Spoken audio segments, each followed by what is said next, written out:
continued and continued and continued until the end of August. And when the rains finally stopped, a 100-kilometer lake formed in the middle of my country, leaving one-third of the landmass of my country underwater, more than the entire landmass of Great Britain underwater.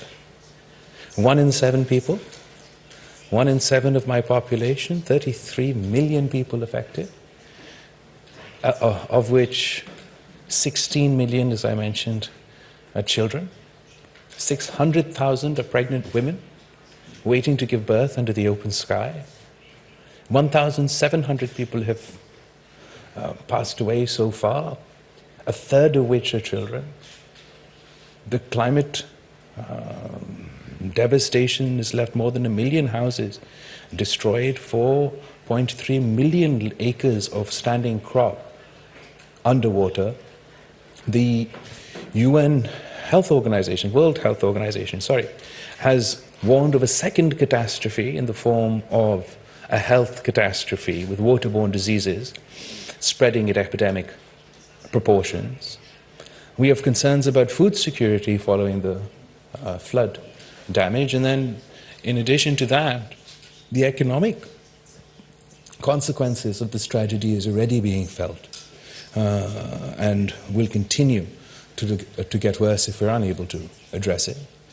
We're incredibly grateful to the German people, to the German government, to yourself for the support, the assistance that you've given so far, but Madam Foreign Minister, particularly given your leadership on the topic of climate change, I requested today your assistance and leadership on this issue, because I want to be able to get justice for my people.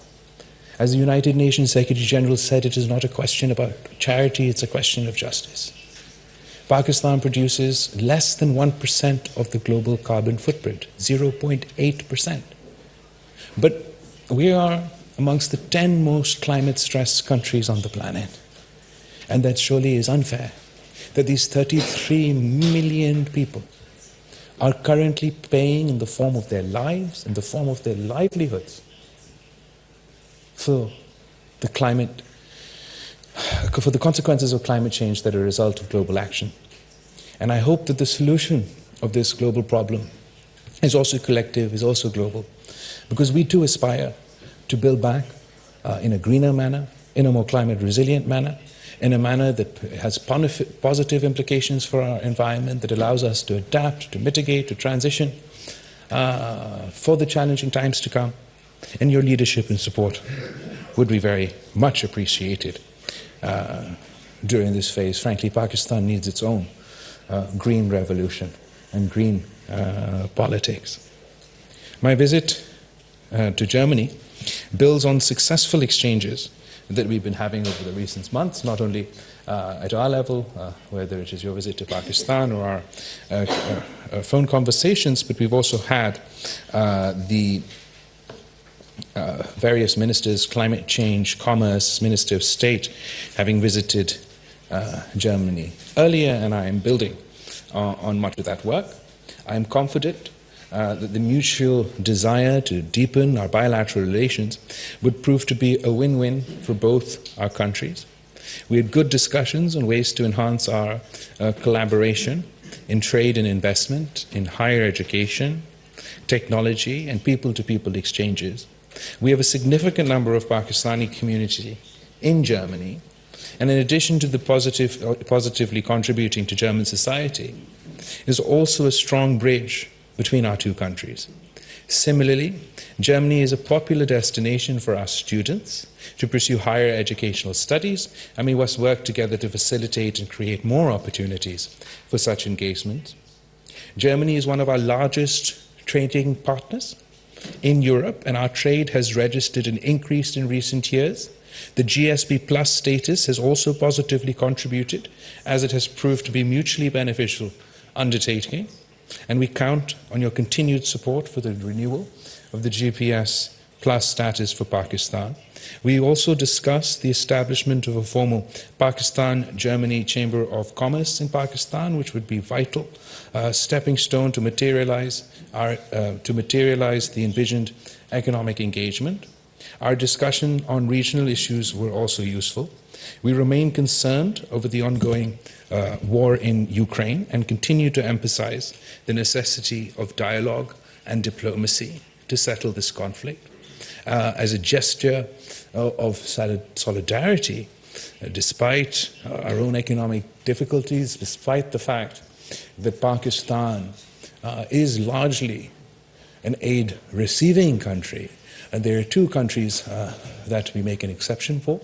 We provide humanitarian assistance to the people of Afghanistan in their time of difficulty, and we provided humanitarian assistance to the people of Ukraine in the time of difficulty. On the issue of Afghanistan, I would like to highlight the grave humanitarian situation being faced by 40 million Afghani people. The international community needs to work together to help the people of Afghanistan avoid a complete and utter economic collapse and the subsequent repercussions of such devastation, which would include an exodus of refugees and an impact on law and order and stability in my region, but also, heaven forbid, internationally. While at the same time, it is also our hope that the Afghan authorities would be responsive to the expectations of the Afghan community regarding respect for human rights, inclusivity, and to take effective actions against terrorism. Afghanistan, like Ukraine, needs the international community's support. And as a responsible country on the international stage, Pakistan facilitated the evacuation of 90,000 people from 42 different countries from Afghanistan in 3 phases of humanitarian safe passage after the 15th of August 2021. We had facilitated requests from Germany also and hope to be of further assistance. At the end, I'd like to highlight, Madam Foreign Minister, the grave human rights violations being committed in occupied Jammu and Kashmir and the risks it poses for regional peace and stability. I reiterate that peace in South Asia would not be possible without the peaceful resolution of the Jammu and Kashmir dispute, in accordance with the UN resolutions, in accordance with international law, and with respect to international institutions, their resolutions and their frameworks, and in accordance with the wishes of the Kashmiri people. I conclude by thanking the Foreign Minister for her invitation, and I'd like to invite her once again to visit Pakistan at her earliest convenience. I am confident that our interactions in Berlin would help to further deepen and strengthen existing ties between our two countries. I thank you. We have time for 2 brief question rounds. Madam Minister, Ukrainian President Zelensky called upon people today to stop. वज़ीर ख़ारजा Bilawal Bhutto Zardari German हम मनसब के साथ मुश्तरका news conference कर रहे हैं। German वज़ीर ख़ारजा ने पाकिस्तान के सैलाब मुतासरीन के लिए 1 करोड़ यूरो का ऐलान किया है। उन्होंने कहा कि सैलाबी पानी से पैदा होने वाला मच्छर मलेरिया का बायस बन रहा है। जर्मनी पाकिस्तान का अहम तिजारती शराकतदार है और जर्मनी पाकिस्तान के साथ ताल्लुकात को मजीद मुस्तहकम करने का ख्वाह है। वज़ीर ख़ारजा बिलावल भुट्टो ज़रदारी ने कहा कि पाकिस्तान इस वक्त सैलाब की सूरत में मुश्किल माशी सूरत हाल से गुजर रहा है।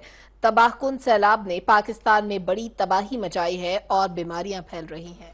सैलाब से पाकिस्तान में 3 करोड़ 30 लाख से ज़्यादा अफराद मुतासर हुए हैं। उनकी इमदाद के लिए जर्मनी ने 1 करोड़ यूरोज़ का ऐलान किया है। इसके साथ साथ वज़ीर ख़ारजा बिलावल भुट्टो ज़रदारी ने जर्मनी के विजिट के दौरान और वज़ीर जर्मन हम मनसब से मुलाकात के हवाले से, 2 तरफ़ा ताल्लुकात के हवाले से भी मीडिया को आगाह किया अपनी न्यूज़ कॉन्फ्रेंस में। साथ ही साथ रशिया यूक्रेन के मामलात, इंटरनेशनल जितने भी मामलात हैं उस पर बात की। ख़ास तौर पर कश्मीर पर पाकिस्तान के मौक़िफ़ को दोहराया वज़ीर ख़ारजा बिलावल भुट्टो ज़रदारी ने। पाकिस्तानी तलबा के हवाले से जो जर्मनी में क़याम पज़ीर हैं, तालीम हासिल कर रहे हैं, उनकी देखभाल के हवाले से जर्मन किरदार को भी सराहा वज़ीर ख़ारजा बिलावल भुट्टो ज़रदारी ने।